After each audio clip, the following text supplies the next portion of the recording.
समागम सेवा का अवसर चल रहा है। तन की सेवा हो, मन की सेवा हो, धन की सेवा हो, ये 3 प्रकार की जो सेवाएं होती हैं, ये तीनों प्रकार की सेवा इस समय करने का सभी को अवसर प्रदान किया जा रहा है।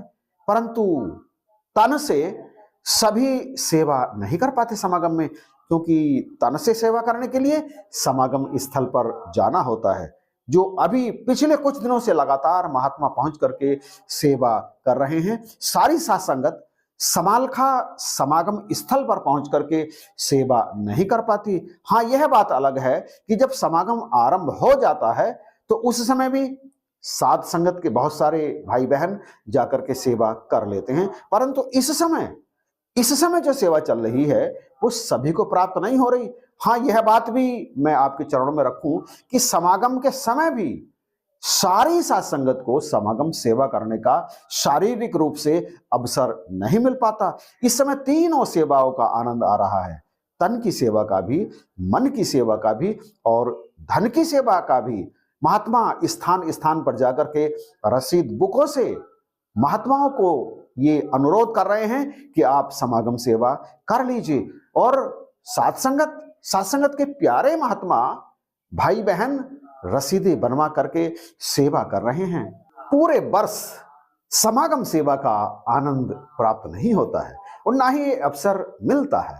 समागम सेवा तो केवल समागम के समय ही या समागम से कुछ समय पहले या समागम के कुछ समय बाद ही प्राप्त होती है, क्योंकि तमाम मैदानों को साफ करना होता है, टेंट लगाने होते हैं, तमाम तरह की व्यवस्था करनी होती है और उधर समागम के बाद में इन सब चीजों को समेटना पड़ता है। इस तरह से तन की सेवा करने का अवसर भी तमाम महात्माओं को मिलता है, सभी को नहीं मिलता। और ये अवसर केवल और केवल समागम के समय पर। और इसके साथ साथ धन से सेवा, क्योंकि आप सभी जानते हैं ना कि समागम जब हो रहा है, हर साल होता है, तो फिर उसमें तमाम व्यवस्थाओं के लिए धन की भी तो आवश्यकता होती है और ये तमाम धन की व्यवस्था साध संगत के धन से ही होती है। महात्मा रसीदें बनवाते हैं, समागम सेवा में अपना अपना योगदान देते हैं और इस तरह से वो सतगुरु के धर्म की धरती में अपना बीज बो देते हैं, क्योंकि सतगुरु धरती धर्म है जो बीजे सो पाए। या बीजे का अर्थ है जो बोता है।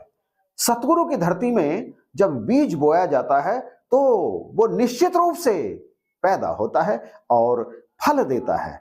बाकी धरतियों की बात, कहीं ऊसर होता है, कहीं दलदली जमीन होती है, कहीं अलग तरह की जमीनें होती हैं। उनमें जो बीज बोया जाता है वो कभी जमे या ना जमे इस बात की फुल्ली गारंटी नहीं होती, परंतु सतगुरु की धरती में, सतगुरु रूपी धरती में जो गुरसिक बीज बोता है सेवा का, चाहे वो तन की सेवा का बीज हो, धन की सेवा का बीज हो या मन की सेवा का बीज हो, वो निश्चित रूप से उगता ही है और इसीलिए महात्मा बीज बोते हैं। क्या सभी को ये बीज बोने का अवसर मिल पाता है, चांस मिल पाता है? मिलता है। ब्रह्मज्ञानियों में सभी को ये बीज बोने का अवसर मिलता है, परंतु सभी इस बीज को बो नहीं पाते। केवल वही बो पाते हैं जिनके अंदर सतगुरु के प्रति प्रेम होता है। इसलिए सभी ब्रह्मज्ञानियों को इस बीज को बोना ही चाहिए, क्योंकि सतगुरु या सतगुरु के प्रतिनिधि कभी भी किसी आम संसारी व्यक्ति से इस बीज को बोने के लिए नहीं कहते। आप इस बात को बड़े गहराई से समझना। आम संसारी व्यक्ति यानी जो ब्रह्मज्ञानी नहीं है, उनसे कभी भी इस बीज को बोने के लिए कहा ही नहीं जाता। आप बाकी औरों को देखिए जो किसी भी प्रकार के आयोजन करते हैं, धार्मिक या सांस्कृतिक, वो रसीदें ले लेके करके मार्केट में निकल जाते हैं बनाने के लिए।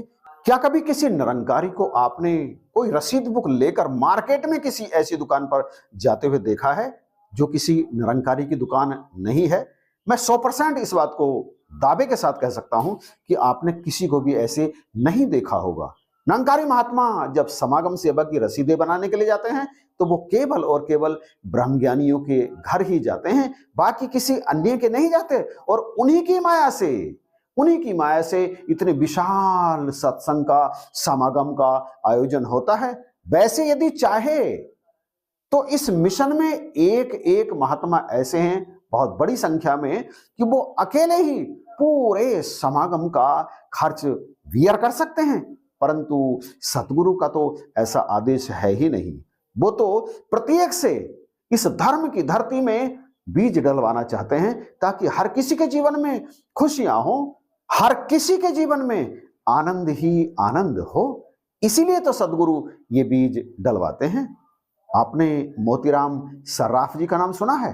शायद बहुत बड़ी संख्या में संगतों ने उनका नाम नहीं सुना होगा। इनकी एक पुस्तक भी हमारे मिशन में इस्लाम सार, आप प्रकाशन पर जाकर देख सकते हैं। जब आप समागम में जाएं और चाहें तो उसे आप पढ़ भी सकते हैं लेकर के, और चाहें तो आप उसे खरीद भी सकते हैं। एक बार उन्होंने सदगुरु बाबा जी से ये बात कह दी कि बाबा जी, आप तमाम साथ संगत से, जिनमें अमीर भी हैं, गरीब भी हैं, पढ़े लिखे भी हैं, अनपढ़ भी हैं, बहुत अधिक निर्धन भी हैं, उन सब से आप समागम में ये जो सेवा करवाते हैं, ये तमाम आयोजन के लिए ही तो कराते हैं, तो आप मुझे आज्ञा करें ना कि मैं ही पूरे समागम का खर्च उठा दूंगा। बाबा जी मुस्कुराए, कहने लगे, आप ऐसा कर सकते हैं क्योंकि निरंकार ने आपको इतनी सामर्थ्य बख्शी है, परंतु मेरा यहाँ पर प्रत्येक महात्मा से समागम सेवा कराने का ये उद्देश्य नहीं है कि उनके पैसे से यहां पर व्यवस्था होगी। मैं तो ये बीज डलवा रहा हूं, मैं तो इस तरह से बीज डलवाता हूं ताकि इस बीज का जो पौधा है वो बड़ा हो, उस पे तमाम फल लगे और महात्माओं का जीवन खुशियों से भर जाए, संतों का जीवन सौहार्द से भर जाए, संतों के जीवन में आनंद आए, उनकी अभावग्रस्त जिंदगी सुखों से भरपूर हो जाए, ऐसा कहा था बाबा जी ने। तो निश्चित रूप से मैं समझता हूं कि इस वीडियो को देखने के बाद आप समझ गए होंगे समागम सेवा का उद्देश्य। चाहे समागम स्थल पर तोड़ तोड़ करके महात्मा सेवा कर रहे हैं, सफाई कर रहे हैं, टेंट लगवा रहे हैं, आप सभी के लिए वो सब हो रहा है, और चाहे अपनी ब्रांचों में रहने वाले महात्मा रसीद बुके लेकर आपके घर घर पहुंच करके समागम सेवा जमा कर रहे हों, सारे के सारे एक ही काम कर रहे हैं, वो कर रहे हैं बीज डालने का। जो शारीरिक रूप से वहां सेवा कर रहे हैं ना, वो भी धन से भी सेवा करेंगे। निश्चित रूप से उनके दिमाग में ये बात रहती है कि तन सेवा, मन सेवा और धन सेवा, इन तीनों सेवाओं का बीज जब सतगुरु रूपी धर्म की धरती में बोया जाता है तो फिर जीवन में आता है आनंद, उल्लास, खुशियां। तो क्या आपने अभी कोई बीज डाला? यदि नहीं डाला तो डाल दीजिए। इस महायज्ञ में अपनी आहुति डालना भूलना नहीं।